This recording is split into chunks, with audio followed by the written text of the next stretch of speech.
It is wonderful to see you. It's always wonderful to see you, Bob. It's particularly wonderful to see you tonight.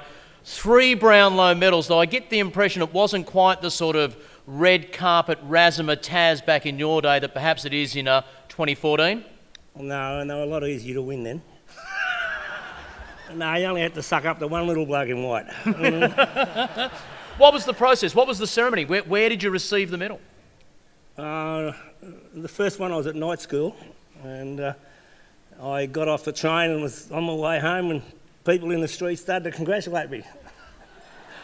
So Peter Bedford's was the first televised, and that was a male-only night. You know? Really? Really. No wags. I don't think it'll happen again. You won 3. Should you have won 4? Was there ever a year when you were just ripped off? No, I don't think so. I was, there's probably a couple that I shouldn't have won and maybe did. You know. Please. Can you remember when Adam Goodes won his first one? Yes, I can. And it was thoroughly deserved, as everything that Adam has done, and we all admire the work that he's doing for his people. It's been fantastic. And in fact, Adam, when you won your first one, you were keeping a promise you'd made to your mum as you hopped on the way to Sydney. She said, "Make sure you bring me back a Brownlow." Yeah, it definitely wasn't a promise that I made there, Spence. It was something that Mum had made, and one thing I remember about that night was I bought Mum some new shoes for the occasion that night, and I remember in the after party she was walking around. I was like, "Mum, what are you doing?" She said, "What do you mean?" I said, "Where are your shoes?" She goes, "No, they're too sore. My feet are too sore." I was like, "All right, keep going." So that was a great night, and to be able to share it with those 2 other guys was pretty special as well. Do you ever go into a night thinking, "I'm a chance here, I could win a Brownlow medal"?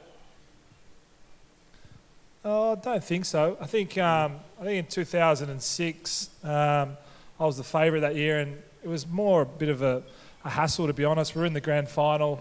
We had to go to the Hilton here in Sydney, and I just wanted it to be over because I wanted to get ready for the grand final. But once it all happened and it all played out, and Kel was able to give me my second Brownlow up on stage, it was a pretty special night, and it was a great night to start that week. We've heard about Bobby hearing as he walked down the street that he'd won, but the year of the 3-way tie, because they're so weird. You might win by getting a vote in your last game. You might win the Brownlow because someone else from another club gets a vote that stops your... What's a 3-way tie like? That must be gut-wrenching. It was pretty gut-wrenching. I think going into that last round, we played Melbourne at the MCG, and I knew I had a pretty good game. I kicked 4 goals, and I was thinking, I might get 2 votes maybe, but I was pretty stiff, I thought. Nick Fosdyke got the 3 votes. I could have won it by myself, so I was still a little bit dirty about that, to be honest. Bobby, it is a game, and the Swans are famous for the fact that the team is put first. It's not about individual honours, but when you are selected, what's that like to receive that moment and to look back and know that you've won 3 Brownlow medals, Bobby Skilton?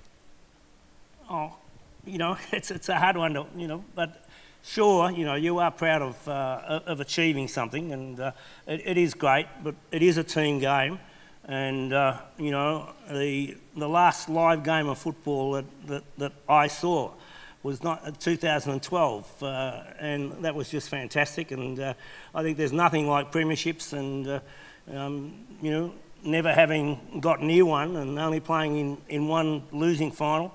It was just fantastic, 2012, and let's hope we get another one. Well, it's going to be great to see you watching a few more live games this year. Please give them a big round of applause. Such a part of the club's history, Adam Goodes and Bobby Skilton. I'll take the microphones off you while you...